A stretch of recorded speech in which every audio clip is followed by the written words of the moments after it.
Hello and welcome to the edition, episode 40 of the Are You Ready Wrestling podcast here on Newport City Radio. I'm Luke, and this week I'm going to talk about one of the hottest segments of the week, AEW Dynasty. Hi, I'm Curtis, and for my segment this week I'm talking about the mystery favour that CM Punk wanted. Hi, I'm Jack. For my segment this week I will be talking about the past week's European tour.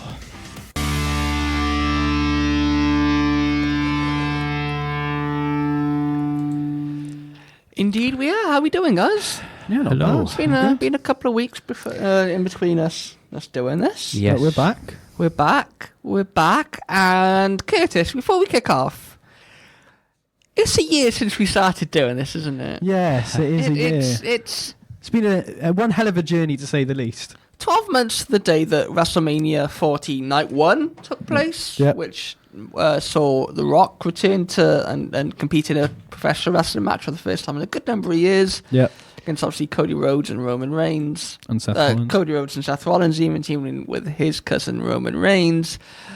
And then scrap WrestleMania, scrap Cody Rhodes winning the title. That wasn't the big news of the weekend. It was. The big news of the weekend, it wasn't compared to this major bombshell news that happened on the Monday. Major. Me and you and Adam Yes. sat down in the studio for the very first time Yeah. and spoke for But 3 hours about it professional was, wrestling. I think it was 4 hours, actually. I think by the time it was 4 hours we recorded in total, but by editing it was about 3 hours in total. But the funny story about that, and I don't know whether we've kind of really told anyone this, but it wasn't originally planned. It wasn't. It was just a meeting to get together and just kind of get together, and we were obviously really tired from those 2 nights, as it was a late night because WrestleMania's on for about 4 hours each night. Yeah. And with the American timings and stuff, we weren't going to sleep till about 6. And we come in at about, I think it was about 12 o'clock, and we came in and we was just like, we started talking about it, like first 30 seconds, and then we was like, why don't we just go in the studio and start just talking about it? And ever since then, we've evolved into this amazing wrestling podcast. Over the past year, we've done some things that not many people get to do, especially in a short space of time that we had. 40 whole episodes. We did media at Wembley Stadium in AEW, which was massive for both of us. I think you're overlooking the biggest thing here, though. The biggest thing we've ever got on this podcast. What? Jack. Oh yeah. Hello. Oh, yes. Yeah. Jack Yes. came along. And well, today I decided to join the crew. You did? joined the crew, Back and in November. Yes. You brought And you're adding to our crew. you've brought some friends Yes. in the studio. Who were Some esteemed sat guests. behind the microphone, just having a little listen, and Little preview and a little taste to what's to yeah, come. maybe we'll hear some of them on podcasts in the future. Maybe. Hopefully. How are we doing though, Jack? We okay? I'm doing well, thank you. Have we caught much wrestling over the past couple of weeks? Quite a bit, yes. We are still banning the word attitude. Attitude era. I swear that was the most used word of like the first 2 podcasts. Yeah, it was. I think it was Adam. He just was going on a rampage about attitude He just era. loves the attitude era. Yeah. Just loves that era of wrestling. And I mean, it is one of the most popular eras of wrestling. But people would argue this era has eclipsed it. It has, in my And opinion. one of those reasons, Curtis, is one tribal chief. Take it away. It is. So on Friday Night SmackDown, obviously, if you go back to Survivor Series, when it was the Bloodline War Games, CM Punk was the 5th man for the babyface's side, and the one man that asked for the favour was Paul Heyman. CM Punk asked Paul Heyman and said, I'll do you this favour, but I want a favour in return. Fast forward to now, the favour has now been revealed. It's been teased for a couple of weeks. We've a couple of months now, really, of what it could be. And there's been lots of different things, lots of different opinions that have been put on social media. We've said some opinions, but One of them was nearly true. one of them was nearly true. Very nearly, It got announced whilst they were doing the contract signing that not Friday, just gone the Friday before, that CM Punk, Roman Reigns and Seth Rollins will main event night 1 of WrestleMania. So CM Punk's got his dream come true. He's main event in WrestleMania.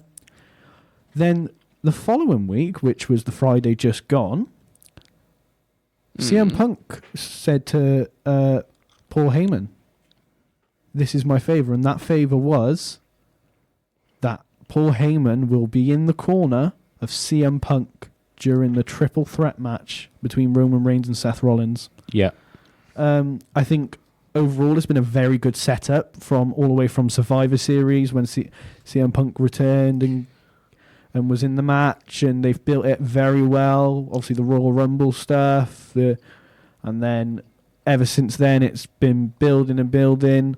They've transitioned CM Punk from one, I'd say, storyline of the year with Drew McIntyre into possibly another storyline of the year for this year. But it's very interesting to see how it goes from here, because we all know that Paul Heyman is the wise man of the head of the table, the only tribal chief, the original tribal chief, Roman Reigns.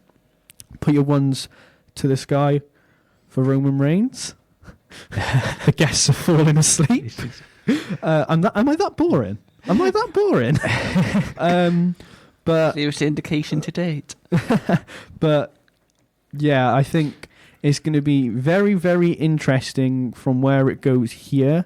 And they had a little brawl, but also Seth Rollins was wearing Bray Wyatt's shoes. He was, yes. Was he? Yeah. Yes, he was. The shoes that he had on were Bray Wyatt's, the late great Bray Wyatt. Lovely tribute. But Luke, hello. You've got some interesting points to make about this storyline, and I know CM Punk is your favourite wrestler. I know you quite like Roman Reigns and the work he's done. I know you like Seth Rollins, and I think it's a great pair, but you've got some very good points to make. Well, thank you for that, and no pressure at all on me now after that brilliant intro there from you, Curtis. Yeah, no pressure, no pressure. Yeah, I really like how this has been done. I think ever since Survivor Series, us as wrestling fans, over the past, probably during the Vince era, we want to know, and we want to know now. So, since Survivor Series, since it was announced that, Punk's been owed this favour by Heyman, we know the kind of Paul Heyman has backstage, the influence he has. People have been saying, and I think I've mentioned on this podcast before, are they going to go down the route of, they might bypass a triple threat match between these three, and Punk will be inserted into a world title match. Yeah.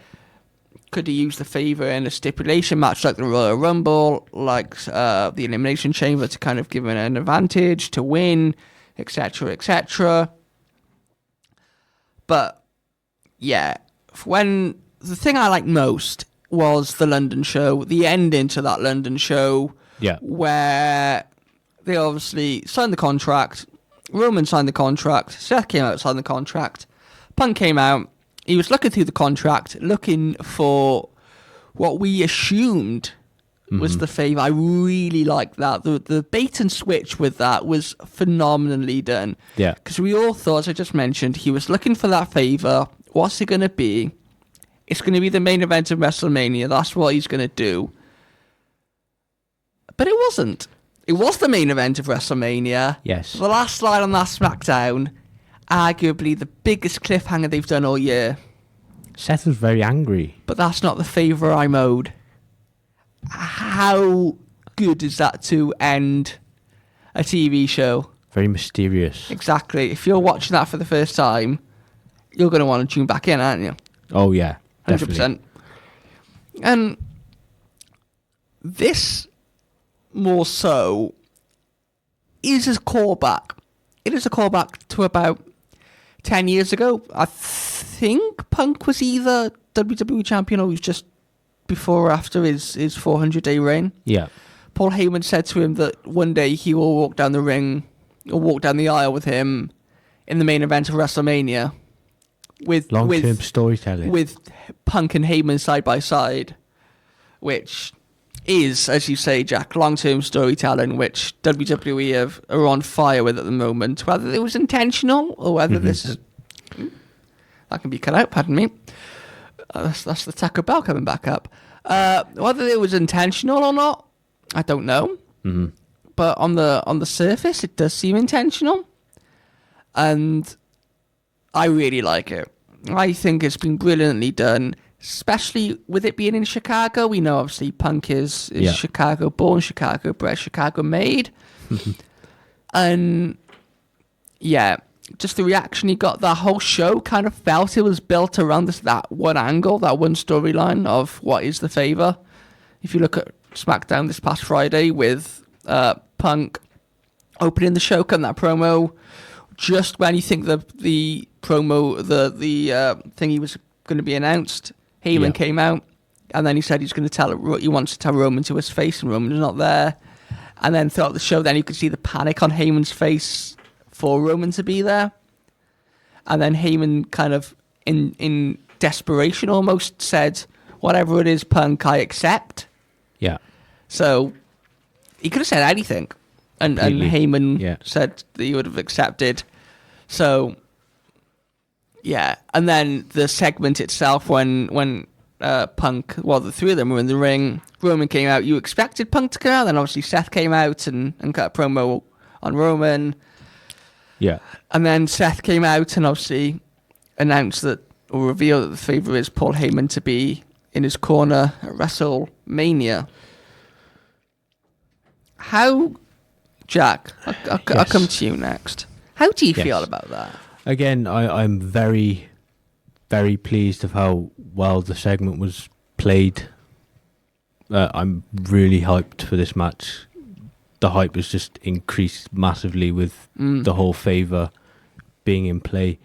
There was a possible what if online where there was a chance that Paul could align himself with Seth. I think that could happen, but I think that only happens at Mania. But that was just a what if. I think that happens at Mania, if it does happen. Okay. I don't see it happening. Mm-hmm. But if it does, I think it'll be at WrestleMania. Again, the whole segment was built really well. I enjoyed it very much. Curtis, for you as Roman Reigns' biggest loyalist, number one fan, and number one fan of the entire bloodline from the looks of things, how do you feel about this? How do you feel we'll go from an emotional side of things first. It's kind of like is this the end of kind of the Paul Heyman and Roman Reigns era? And Roman Reigns always said, if he doesn't have a wise man, there's no more tribal chief. You won't see the tribal chief anymore.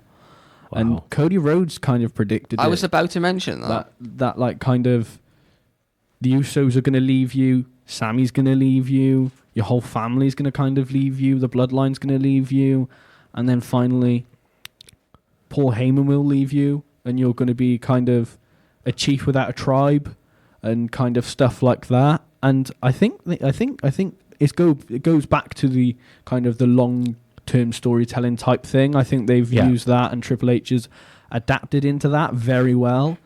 His story's been built up for so long, like from Roman losing the title to returning with the Bloodline, having the War Games match with the Bloodline, but overall, it's very emotional, that kind of the Paul Heyman and Roman Reigns stuff that we've seen for so long could be over, and it's going to be interesting to see if does Paul Heyman turn on Roman Reigns at WrestleMania. What do you think? I think CM Punk will win the match. I think he'll beat. I think Paul Heyman will cost Roman the match. Okay. And turn on Roman and side with CM Punk. Possibly. I think that's kind of the indication that I'm getting from all of this. Yeah. But yeah, it's definitely very interesting to see where it's going to go from now, because it could go many ways. But the seeds have been planted.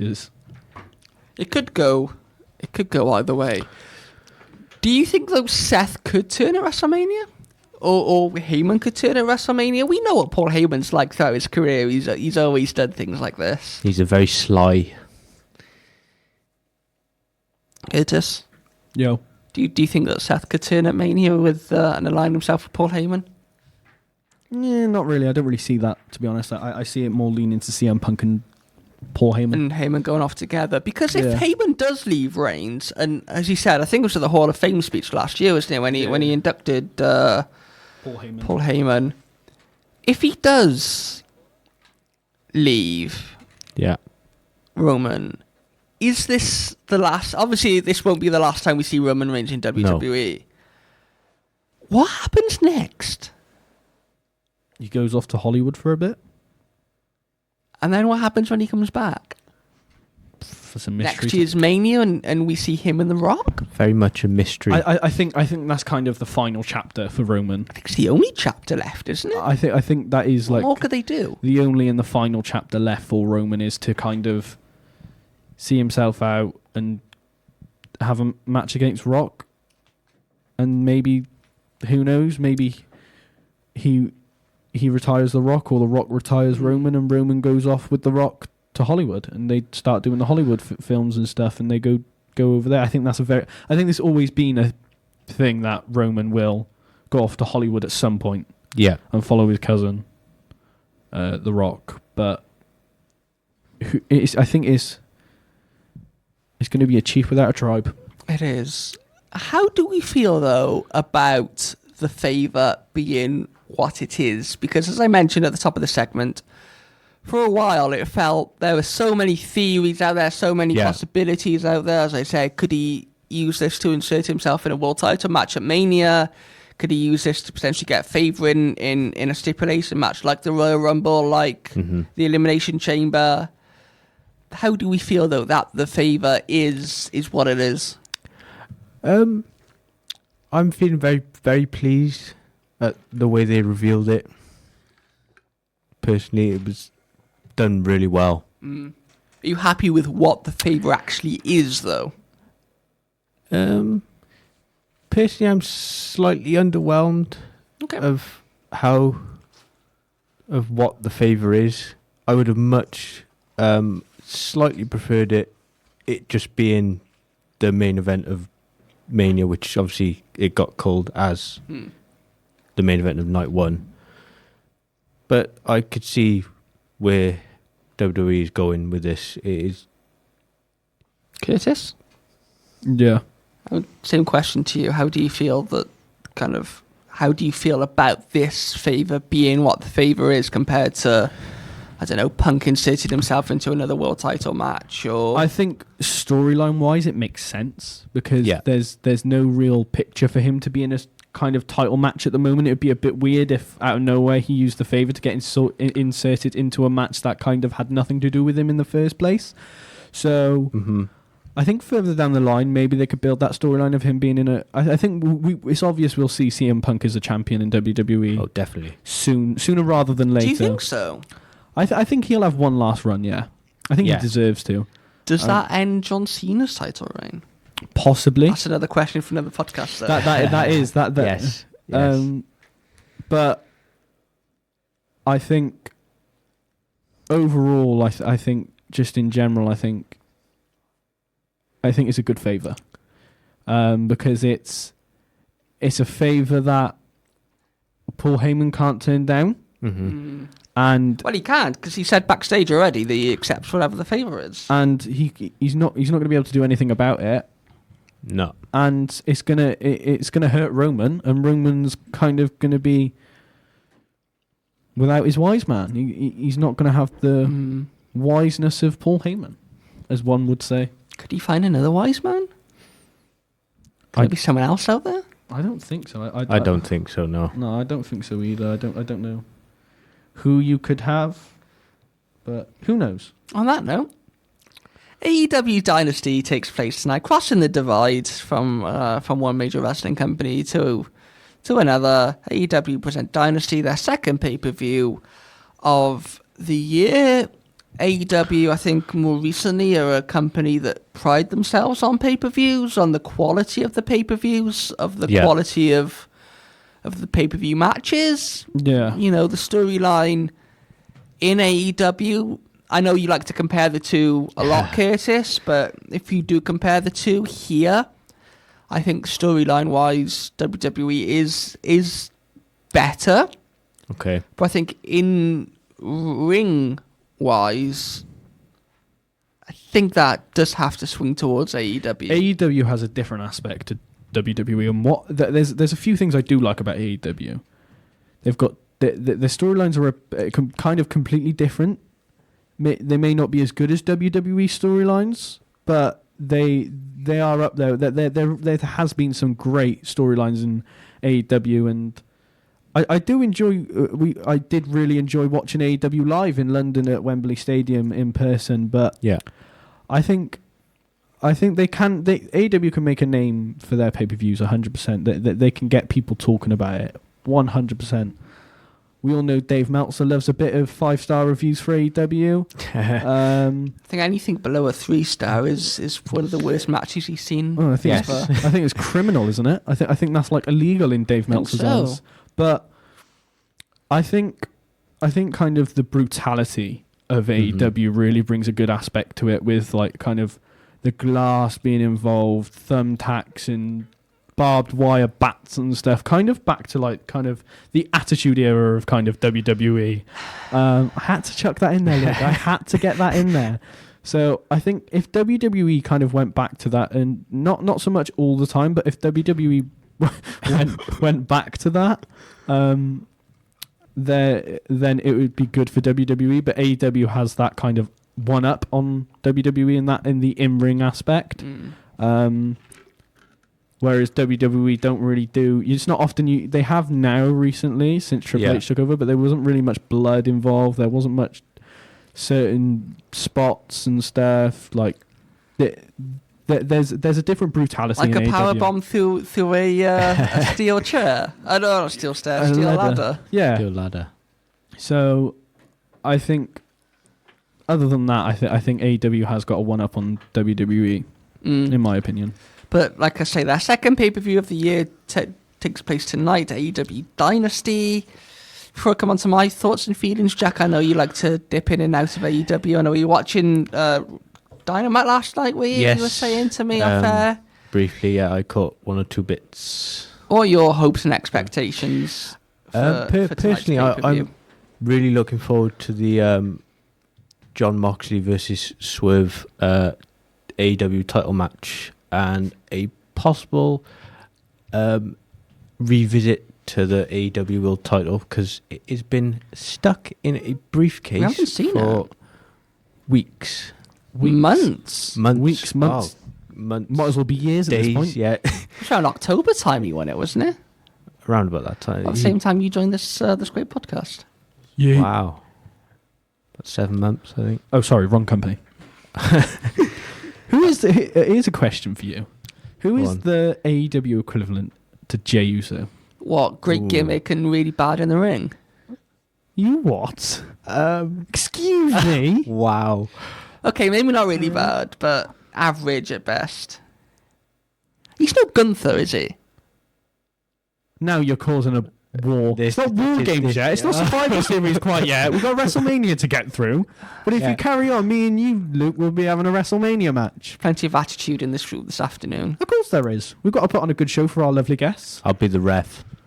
Our special guest referee. Who's so equivalent in AEW? Yeah.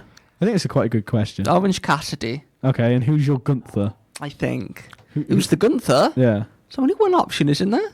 Who? I'll let you have a wild stab in the dark. Who could it possibly be? Who's the best in-ring worker in AEW? Have a guess. Will Ospreay. There you go. Ospreay. So, yeah, I agree with you, Jack. It would be nice to see that briefcase be opened and the world title come out. Death Rider storyline has gone on far too long. It's dragging on a bit, I reckon. It should have been over at a Revolution in my eyes, with Edge, Cope taking the title. Mm-hmm. Swerve is someone who I can see taking the title and doing some really, really good things with it. He's doing some tremendous work in AEW at the moment. He is. I think he has ever since he's got there. He's really kind of... He's one of those, because we see AEW taking a lot of ex-WWE guys... Which they were known for in the first couple of years. Yeah, you look at Moxley, you look at Jericho, you look at FTR, you Paul look White. at Paul White, maybe, people like that. But I think Swerve was someone who wasn't necessarily really well known in WWE, but was taking himself from kind of 0 to 100 in AEW and has kind of Yeah. really stepped up. Toni Storm, you could argue, is another one. I think she wrestles against Megan Bain tonight on pay-per-view. AEW definitely has that edge of sort of extremist. I know what you extreme mean. Yeah, there about definitely it. is an extreme feel to AEW. But I think they kind of show all kinds of different sides of wrestling on AEW. It's not just that extreme style. You could see lucha style. You could see probably more of a British style in some of the matches. You can see Japanese wrestling. We know it's New Japan and that kind of Japanese influence on a lot of the styles of wrestling in AEW. I just fear, is this card bloated for the sake of it being a pay-per-view? Oh. Now, what I mean by that is 3 of the matches, I think it's 3 announced for tonight, are matches for the Owen Hart Foundation tournament in the quarterfinals. Okay. We've seen some of these matches so far take place on Dynamite and Collision. Yeah. We'll see the semi-finals and the final take place again on Dynamite and Collision.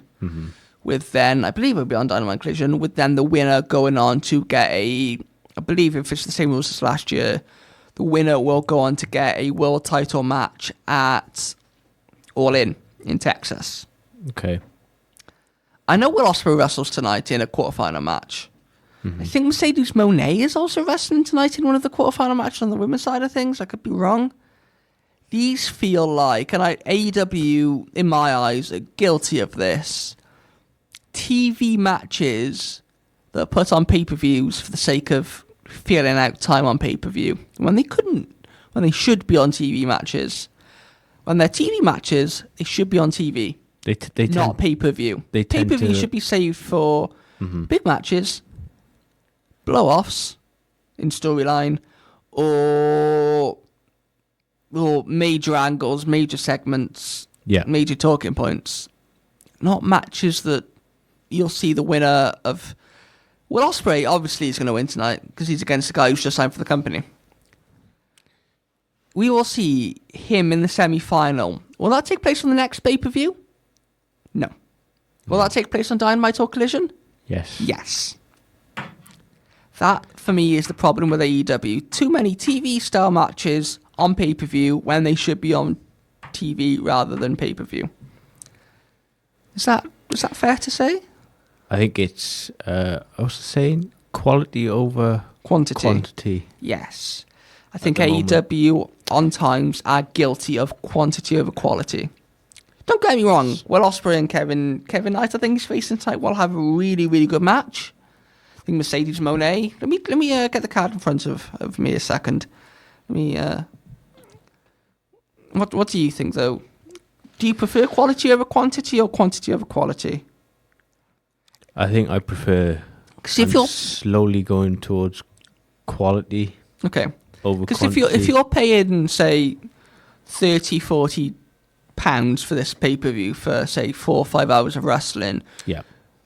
We see kind of WWE have hit the sweet spot, maybe 3.5 hour premium live event with, 4 or 5, I think we'll see 6-7 matches each night for WrestleMania because it is a WrestleMania.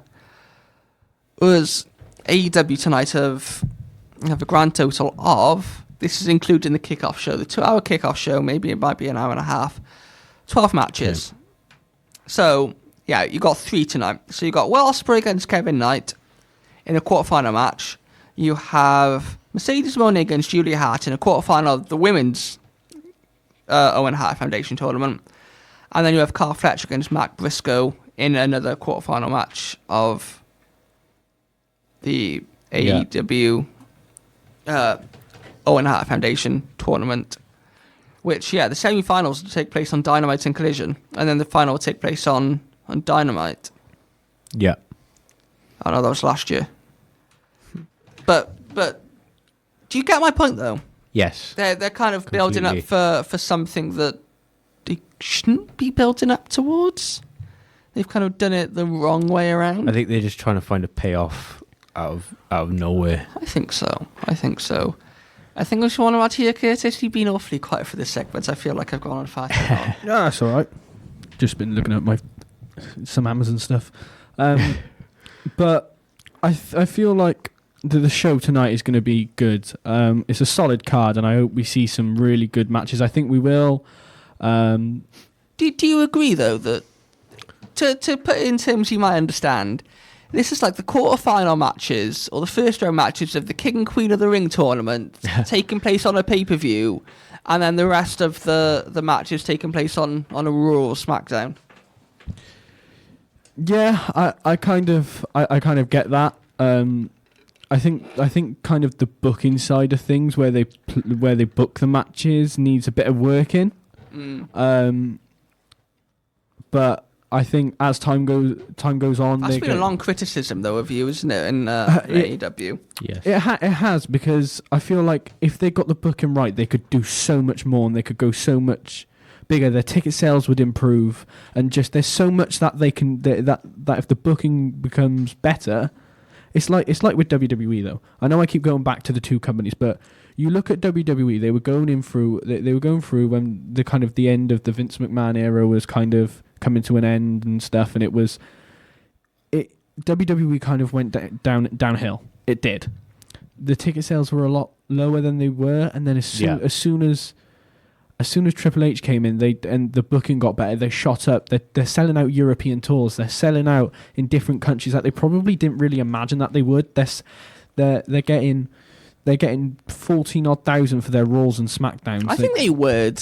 Wrestling fans around the world in some of these big countries that don't see a lot of, say, major wrestling, see a lot of WWE or AEW would.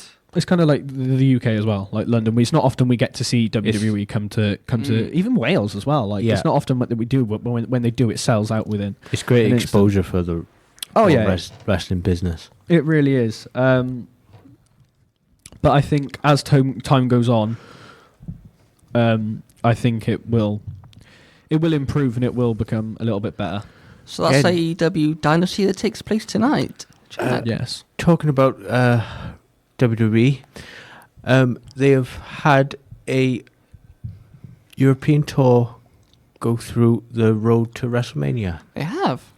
And they've been in countries such as Bologna in Italy, O2 in London. What was the Scotland? So they went Barcelona, then they had live events in Germany, then they went to Brussels in Belgium for Raw. SmackDown was in Bologna, then they went to Belfast, then they went to Nottingham, then they went to Glasgow for Raw, then they went to London for SmackDown, then they went to Vienna in Austria for a live event, then they went to Amsterdam in the Netherlands for a live event, and they went back to London then on Monday for Monday Night Raw. Don't ask me how I know that. So they've definitely had a lot of interesting dates. The one I personally want to point out is the date in the two dates they've done in the O2 in London. I just think the whole European crowd has just been completely red hot throughout the whole tour. The one moment I want to point out that was a highlight for me was Randy Orton's entrance at O2. It was just electric, I'd have to say that. What are your guys' thoughts on? I think that the European crowds have really elevated that Randy Orton theme. Voices we know he's had for like 20 odd years at this point now. Very similar to John Cena. He's had one theme for a very long time. I know he had a theme song before that, but I think this is more synonymous with Randy Orton as time's kind of gone on. But I think it was Backlash in Paris last year, or Lyon even, not Paris. Excuse me. Lyon, I think. Where the crowd started singing it, kind of at the top of their lungs, and I think it's really caught on since then. You can definitely tell the passion is I'm going to say it now, a lot more there throughout Europe than America at the 100%. And now they have to go back to to 1 o'clock starts. And the wrestlers have to go back to towns and cities across America. Well, the best they might get is a occasional what chant. Yes. What? What? What? Curtis, what? Well, What do you make of the European leg of the road to WrestleMania? I think it's been a great tour. It's great to see it come through Europe and go to different countries like the UK, France, Italy, different countries around the globe. France? Sorry, not France. That's the next tour. That's the next tour. Sorry, but I think it's good. And it's also testing the waters to see a Mania in Europe. Oh, here we go. Possibly. Here we go At again. some point. Here we go. I've got to say it once. You and mentioned it only. once each podcast. This is contractual obligation. London has the best podcast. crowd on the European tour, in my opinion. Oh, Jack, yeah, you agree 100%, with yeah. the- And they with that, we deserve, the people of the UK deserve a WrestleMania in Wembley Stadium. When will it happen? We Well, need it now. Does it need to be at Wembley Stadium? In my opinion, yes. There's definitely other options out there. We kind of talked about this Millennium off air. But You've got Twickenham, you've got the Tottenham Hotspur Stadium. of course you'd say the Tottenham Hotspur Stadium as a Tottenham fan. You could have the Emirates in there. You could in my- even go to in my- Manchester, maybe in- Liverpool. In my opinion, for travel wise and kind of getting more attention, London Wembley Stadium is the best place because you've got the London Wembley Tube Station right outside Wembley Stadium. Kind of feels like its own city, doesn't it? In a kind of like a Yeah. enclosed It does, yeah. environment. Yeah, so I think we definitely deserve it, but the tour so far has been really good, but it is now over for the time being. Yes. They come back later this year around summertime for the road to Clash in Paris, which I think will be a good tour again. I think that'll be fun to see, but They've got one date in Cardiff, I think. Yeah, they have. Is um, the big date. but yeah, great to see it go over Europe. I think it's really good for the company and really good for us fans. I agree, and it's been nice to watch wrestling at a reasonably Yes, it tidy has. hour rather than stay up till 1 o'clock in the morning. Beyond to watch professional wrestling, or obviously watch it the day after on Netflix as well. Now in this country, couple of things I wanted to pick up on this road to WrestleMania through Europe. I really like how some of the European wrestlers were featured. Yeah. If we look at Spain, for example, we've seen Axiom against Gunther. Really have a really good match. We know Axiom's a really solid wrestler in the ring. I think him and Gunther kind of worked well. We know that Gunther worked well with A-Kid in NXT UK, Axiom's former gimmick. Yeah, you mentioned the crowds. I think they really did a lot because we've seen Cena versus Cody so far only happen in Europe. Yeah. These 3 dates in Brussels, Glasgow, and London. How do you feel? You mentioned about the crowd just then, kind of one-upping things and making it that little bit better. How do you think they've done in the Cody and Cena stuff? How do you think they've helped it to get over? They've definitely improved the feud massively. Because I think without the crowd, I think the feud is a bit I'd like to say mediocre, but that's not necessarily the word. But I think without Cena obviously being advertised too, I think the feud would have been a bit lackluster for me if Cena didn't get involved as much, which he has. He's done a tremendous job. Especially with Cena's motive behind turning heel, which is The fans. the fans. If you're going to kind of start a feud against the fans anywhere in the world, in professional wrestling, Europe's the best place to do it, surely. Definitely. How nice to see Tyler Bate return on Monday Night Raw? Very good, yeah. Very. Something that wasn't expected. I think in this... Very, very well kept surprise. Yeah, I think in Yes. this era of professional wrestling where, you just have to go on Twitter once for 5 minutes or Instagram. I wouldn't even say for 5 minutes. Spoiled. 30 seconds and it's 5 seconds. Yeah. As soon as you open it, it's there. It's spoilers, the lot. And you know what's happening, you know who's what and who's you where. You definitely know what was happening on that Friday night SmackDown whilst you was out, didn't you? may have spoiled... Quickly moving on. May have spoiled 1 or 2 segments for Luke. 1 or 2? Anyway. Maybe the whole show? Yeah, you talk about this kind of as testing grounds for WrestleMania, but I think it's more of a testing grounds for maybe more European shows. I know they're coming back for the Road to Clash in Paris. We know they're going to, obviously, Paris for Clash in Paris. A lot of Paris involved. Yes. Obviously, they're doing a show in Lyon as well, and they're going to Ireland. Could we see maybe WWE try out more pay-per-views around Europe? Not necessarily... you might want to cover your ears because you might not like the sound of this, Curtis. Not necessarily in the UK, but could we see maybe more pay-per-views happen around Europe? We know the likes of... See, they were there last year in Germany. We know Germany has a rich history in wrestling. There's definitely a market for it, 100%. Austria, obviously, Gunther's from Austria. Yeah. If they could kind of build a solid card around him, then there's room there. Spain, they had a massive reaction. They've got massive stadiums. You look at like the Bernabeu in Madrid. You've got the Wanda Metropolitano in Madrid. You've got the Camp Nou when that reopens in Barcelona. You've got so many great stadiums there.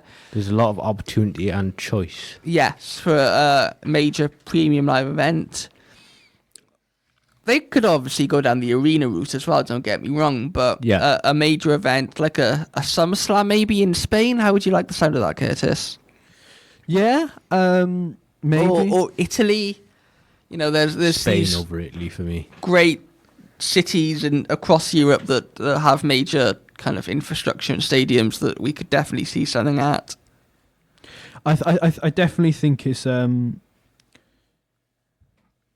possible to see kind of it go to Europe in a pay-per-view. I think it's kind of it's had its time in America and it still will have its time in America, of course, but I think it's now time to kind of expand and bring up, even if it's like your Clash at the Castles or your Clash in Paris and your even like the smaller ones like your Money in the Bank. Take Money in the Bank to Spain maybe. It's just somewhere different and then eventually move towards having like, I know, a Royal Rumble or a Survivor Series or a SummerSlam or something like that over maybe the UK or somewhere, and then eventually in a couple of years' time build to have a WrestleMania out of America.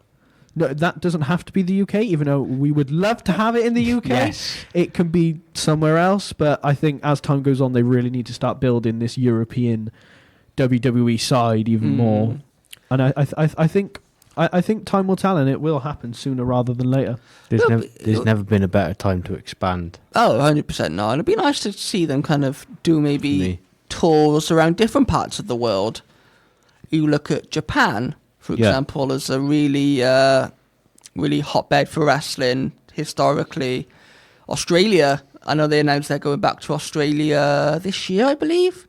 I think they're going to have a Friday Night SmackDown and maybe a premium live event over there. Obviously, we know their links with Saudi Arabia, but maybe, I don't know, Mexico? I'd like to see them do some kind of event in Mexico. South America, especially with Stephanie Vaquer now on the roster, who's obviously Chilean. So I think there's definitely room to go down in South America. We know the UFC, obviously, partners with WWE under the TKO umbrella, do hold events in Brazil. Africa, it would be nice to see a premium live event down in the continent. But I think they are doing a really, really good job, not just with the wrestlers on their books at the moment, but I think they are doing a really good job in terms of expanding outside of North America, because I think they're slowly but surely realising there's a lot more out there outside of North America or just US and Canada for WWE. Yeah. I think the more that they expand, the more WWE, The better. the better. Definitely the better. It will become more popular, and I think it will be good to see it kind of expand to Europe and stuff. Whereas it's kind of been dead set in America for quite a while, and I think it's nice for it. It's definitely nice for it to expand. It gives fans the experience to go to different cities, not only, and just kind of see WWE in person, because not a lot of people get to, because it's been in America for quite a while. It'd just be nice just to have an experience of like a SummerSlam or like a WrestleMania or like a Royal Rumble in the UK. We've seen Clash at the Castle in Paris, but that's kind of about as big as we got, in my opinion. You've had your Money in the Bank, but a big stadium was Clash at the Castle in the Principality Stadium in Wales. Yeah. And that sold over 60,000 tickets. That it was sold pretty much near enough sold out. Even though the ticket prices were extortionately high, and they'll probably be even higher again. I mean, for just to even go there, it wasn't that expensive, in my opinion. For if you were high up, but if you wanted to go ground floor and kind of wanted to be a bit lower and see a bit more action of the ring and stuff, that's where the money comes in. That's when the money comes in. But I think I paid like 40 quid for my ticket. But would you pay that little bit more, Jack, to go on the ground floor if it means you get to see someone like I don't know, who would Jack like to see on the ground floor, Curtis? Any names that you could think of? Yeah. Here we go. Anyone? I have to think deep about this. Yeah, No, I've got one. Would it be one Liv Morgan? Yes, it would. Yeah. Well, we all know Luke would pay that extra bit more money to get closer to Rhea Ripley and see her in action. We all know. CM Punk, mate. Yeah, true. Yeah. Anyway. How about both? How about an intergender match between Anyway. CM Punk and Rhea Ripley? I think that'd go down quite well, actually. Yeah, you would be a bit torn to pieces, though, wouldn't you? Of who to pick. Anyway. We are on the road to WrestleMania. It is, I think it's 2 weeks away now as we sit here and record 2 this. weeks? Wow. 2 weeks until WrestleMania. I don't know what that was, a sarcastic crowd then from you all. No, it was, honestly, the last 2 months have been merged into one. I don't know what day, month we are. So to find out it's Sunday the 6th of April 2025. You nearly said August then. It's August. It feels like we're in August. It's gone that quick so far this year. The weather's nice, so summer vibes, football vibes. And just a shame our football teams aren't very good. Wow. Speak for yourself. Yes, speak for your side, Luke. Speak for your division. I'm speaking for all of us. Wow. GG. So, yeah, to round off this week's podcast, we're just going to kind of go through some of the news and get some of the guys' thoughts on all right, then, some let's of the go. things we've heard over the past couple of weeks. I think it's only fair to start off with what we last seen on WWE TV. Lamsey's favourite wrestler was on TV. Ethel Flair was on SmackDown this past week, and I don't know about you guys. It really got interesting. It got really interesting. Very interesting. And 3-0. 0-3. You see the way 0-3. 0-3. They majorly went off script, it felt like to me. I think they were just throwing verbal jabs at each other for the sake of it to try and get some interest. Yeah. Some of them landed, some of them felt a bit desperate, like the 0-3. And then as Tiffany Stratton was going out the ring, Charlotte Flair said, "Is that why Ludwig Kaiser's up in my DMs?" Yeah. Which that I think very shocking line to be fair. It felt like a bit of a, not desperation ploy, but it feels like there's rumours that Charlotte was the first one to go off script. There's been loads of reports. It's good in a way because it's brought a lot of heat to this match. It really has. Controversial, but it's very controversial and very kind of more politics side of things. Which this match feel needs a bit of controversy because in my eyes this has been a little bit bland so far. Well, there goes my phone. Sorry. I do agree. It feels a bit bland, a bit stale. Kind of no real kind of effort went into the storyline in a way. No motivation. No motivation in the thing is what I'm going to say. But they definitely went off script in a good way, even though it was a few like kind of comments that kind of very personal in a way. It was needed. But it was needed, and if they're kind of if they're kind of calm about it and they're just chill about it and they're like, we done something good there, kind of thing, and there's no real heat and drama, then I think fair play to them. They managed it well. But if there's, they need to be careful not to, if they have got like real heat, which I don't think they do. I don't think so. I don't think they do. It's not very often that you see wrestlers kind of have problems personally. Yeah. But if they do, they just need to kind of put it aside. They're there to do. They're there to put a show on. They're there to entertain us, and they're doing something that they all enjoy and they've worked for. But it's definitely a good setup in my opinion for this match. I feel like they've done it well. Even though it wasn't supposed to go this way. Well, yeah, even though it wasn't supposed to go that way, I think they've managed it well. They really have. But apparently, I don't know whether it's true or not, but apparently the clip on YouTube, they've taken the 0-3 It's been edited. Yeah, it's been majorly edited to take out some of the things where they did go off script. Yeah, which Like kind of 0-3 stuff, and it's brutal, that 0-3. What a brutal stab that. Could be worse. Could have been a quite literal stab. Yeah, but here we are. That's really dampened the mood on the podcast. Thank you, Curtis. No problem. That's what I'm here for. Yeah, what do you think of anything else you'd like to add about the Charlotte Flair and Tiffy stuff? You mean Ethel Flair? Ethel Flair, sorry. Ethel Flair. Get it right. You got to get it perfect. You got to get it right. Personally, I just reckon the whole sort of off-script moment was semi-needed to sort of boost the feud. They needed some personal comments. A bit more, yeah, to make it feel a bit more personal than it actually was. Instead of it just being, Tiffany's sort of Poundland Charlotte or whatever. Yeah. They coined the phrase to say. I know what you mean. Pretty much. I know what you mean. Am I right in saying, and I know you might disagree with me on this one, and I'm ready to hear your response to this, Curtis, because a certain main event wrestler is your favourite wrestler at the moment.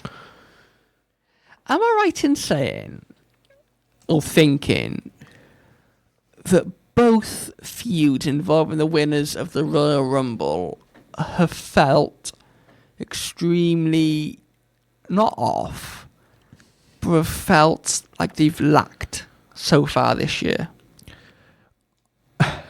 Up until this past 7 days. I feel like they've done well.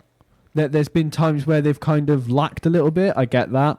There's been times where they've done really well. But I think that's just part and parcel of being a wrestler.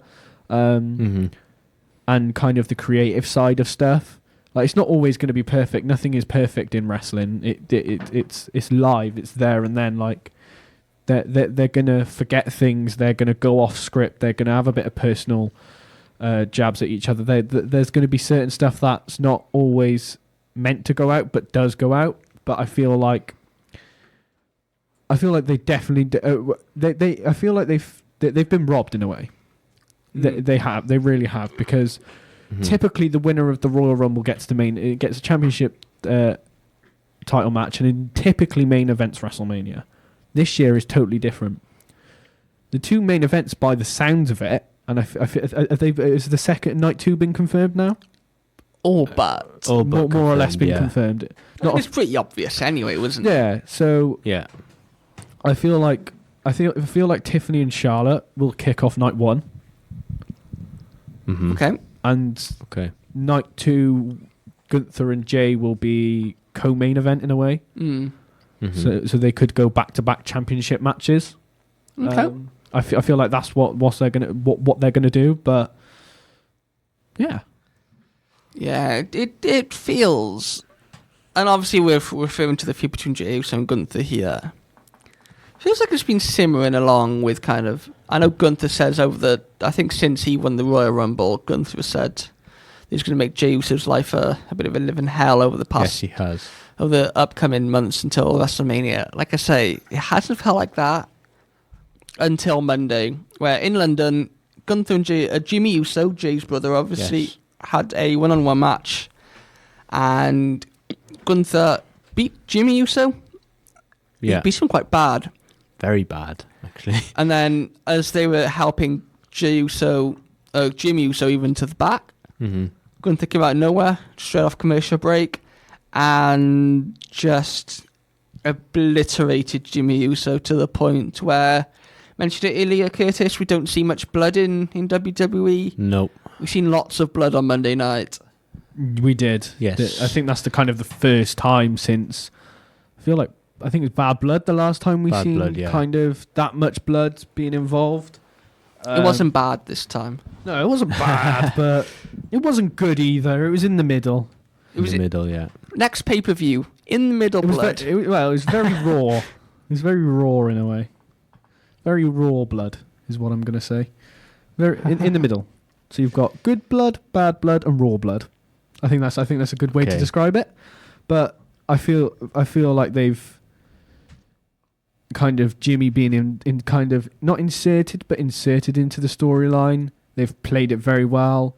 They've moved it up. Could we see Jimmy Uso help Jay at Mania to win that title? I think so. I can see the possibility. I think maybe Gunther has someone that comes out. Ludwig Kaiser maybe comes and tries to help Gunther. Yeah, I could see that happening as well. And then Jimmy comes out and makes a save for Jay. Yeah. Gets Ludwig out the ring. And then Jay hits a spear. Goes for a frog splash. 1, 2, 3. And your new WWE World Heavyweight Champion is the Yeet Man himself. What belt? The World Heavyweight title. You're not renaming it? Not yet. When he wins it. As when you did with the Intercontinental. The Yeet Continental title. It's going to be the Yeet World. Yes, title. guys, you really did do that. Yes, yeah, I really did. Yeah, I did rename a title. So, why not? Why not, indeed. Yeah, I think this is one of the key aspects of WWE is that they only use it when it makes sense. And I think that, this is obviously blood we're referring to here, and I think this week definitely did that. It was really, really good showing of I really like the aspect of it though, of kind of Gunther had tied Jay's one hand to the rope with cable ties, so he couldn't actually move. Yeah. And he's just there helplessly watching his brother getting assaulted in the ring and beaten up. It just adds a lot more to the feud. Left in a bloody pulp. It does. I'm really interested to see how Monday Night Raw goes now. Is Jimmy there again in kind of, I don't know, some kind of... Maybe he has a promo. Maybe. Is he protected? Is he what? I don't know. But penultimate thing, or last thing even. Yep.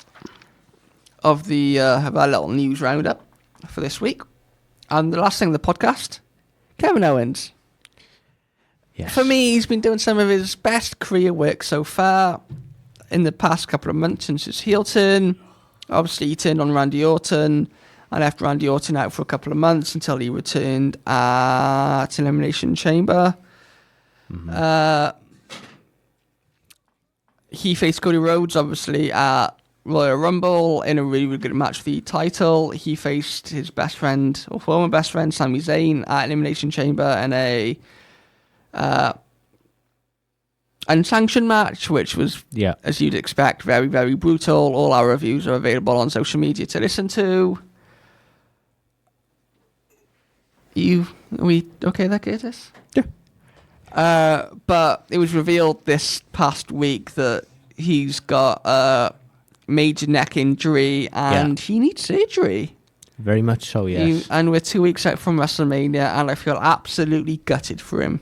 Which is a complete shock. It's unfortunate, it really is, because I feel like they would have put a really good match on with him and Randy. But the real question here is now, Kevin Owens has been ruled out. Who replaces? Is there going to be a replacement for Randy Orton? Yeah, you've got to think so. I mean, I made the shout of off air Nick Aldis. Yeah. That would make sense. If you've seen Friday Night SmackDown, Randy Orton came out and RKO'd Nick Aldis, and it was quite funny because there's a little bit of long-term storytelling with that as well. Yes, there is, yes. Randy got fined the the first time he RKO'd Nick Aldis. He gave him 100 grand instead of 50. And then he said, the fine's only 50 grand, not 100k. And Randy turned around and said, that's for next time. Yes. Which I feel like they played into that very well. Very well, yeah. So I feel like they could use this as a cover-up for Kevin. So Nick Aldis faces Randy at Mania just as a cover-up. And then I think maybe could we see Adam Pearce versus Nick Aldis further down the line? Battle of the GMs. The Battle of the GMs. That definitely makes sense for it to be Nick Aldis, though, in my opinion. Yeah. Because as you say, on SmackDown, obviously it was Aldis that kind of revealed the news, and then Kevin Owens came out and cut a promo, and I think you could tell by Randy Orton's expression, you could tell that he was also... Happy. He wasn't very happy, but you could tell he was gutted for Kevin Owens as well. Yeah. That he was really upset that he won't be able to work WrestleMania. WrestleMania is the Super Bowl, it's the Champions League final, it's the World Cup final for wrestlers. It's the event. Shows. And obviously Kevin can be there this year. Randy will definitely have a match.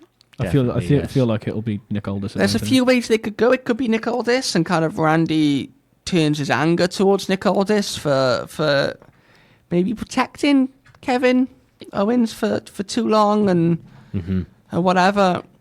A couple of other options to finish off this podcast. Go on then, lad. Miro / Yes. Rusev. We know he signed with WWE. Whether he returns now or whether he returns at some point down the line, I don't know. Mm-hmm.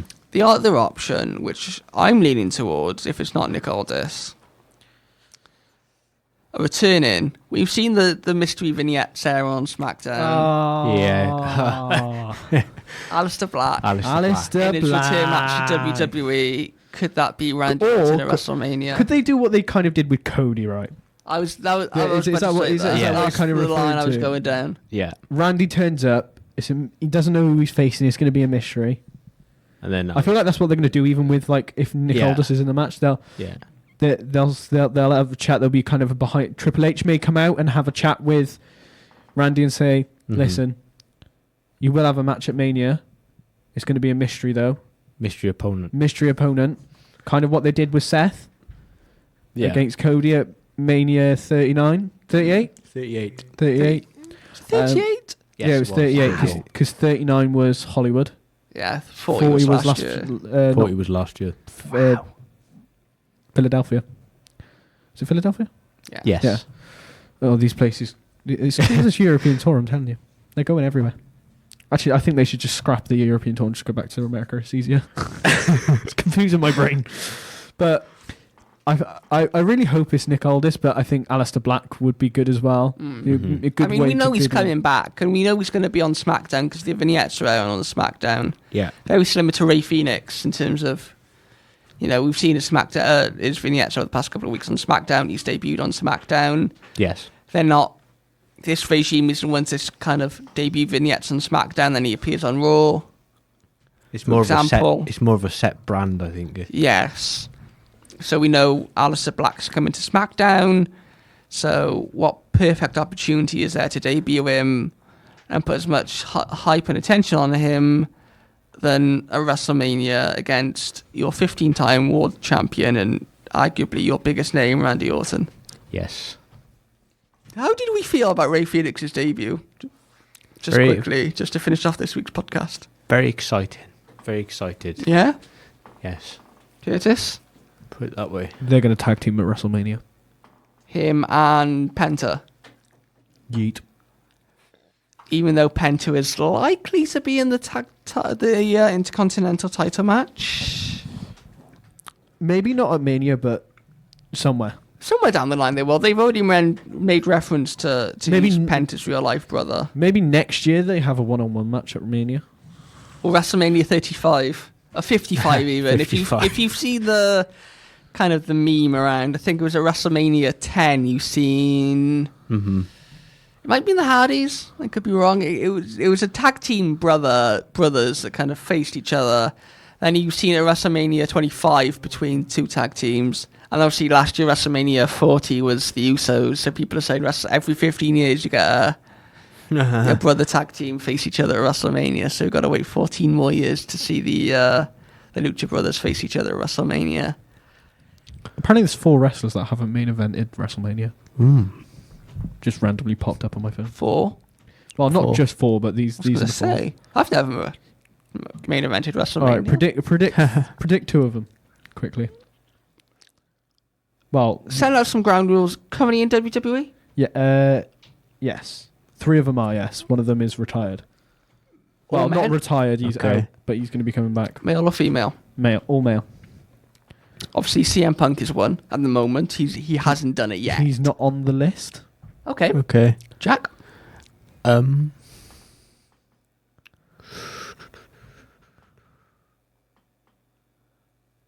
have no clue. Shall I tell you one? Give us a clue. Okay, so one of them has a partner in WWE. Mm-hmm. One of them, Are they major names? yes, Okay. not big major names, but one of them, all of them are major in my opinion. Any in AEW? No, all in WWE. Any formerly in AEW? No, Okay. Any active today? 3 of them are yes. Raw or SmackDown? Mix. Okay. Sheamus has never main evented. No, he has. Sheamus on there? Nope. Wow. Miz Oh. has main evented. Our guest mentioned one of them. He just whispered one. Should I tell you it? Go on. Rey Mysterio. Okay. Yeah. 3 more. Ray's one. Think of one who hasn't but will do very, very soon. Braun Breaker. Nope. I've already said CM Punk. Think of who Braun Breaker could face, though, as one of them. I was going to say Finn Balor. Finn Balor is one of them. Balor. Other 2 Do you want me to tell you? go on. This podcast's gone forever otherwise. Seth freaking Rollins, who will main event. Has he never main evented WrestleMania? He's never No, main he's never evented main evented WrestleMania and WrestleMania, Goldberg.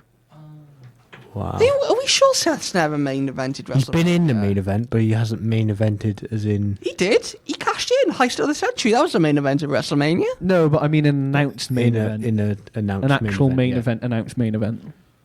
You can't really call that a main event. You can't. That was the main event match of WrestleMania. It was the last match. he was at Mania. inserted. He was yeah. not in the match. He wasn't involved in... He wasn't involved in the match. He just came out and cashed in to make it a triple threat. Yeah. Actually, we kicked off the podcast by talking about this. Oh, there we A go. year ago today, WrestleMania 40. Your list is wrong. Roman Reigns on The Rock face Cody Rhodes and... I was attacked, but I don't know. Come on, you get us on the technicality. By that point, Technicality. podcast never main evented WrestleMania. I'm guessing this list meant as a one-on-one. As a one... Yeah. A one-on-one, not a tag team main event. So? Well, who gives a damn? That's... When Seth Rollins is in a 1v1 at WrestleMania, then we will finalise and prove the point of that list. By that laws, the Usos have never main evented WrestleMania. Well, exactly, it's true. Yeah. Because they were a tag team. Anyway, I'm going to go home now, so thank you very much. Adios. Goodbye. Thank you. I wish it was as easy as that. Thank you, Jack. Thank you. Thank you, Curtis. Thank you. Thank you to our guests in the studio who hopefully have had a lovely time listening for the last hour and 10 minutes. Thank you very much for listening at home. We will be back next week for another edition of the Are You Ready Wrestling podcast. So we'll see you then.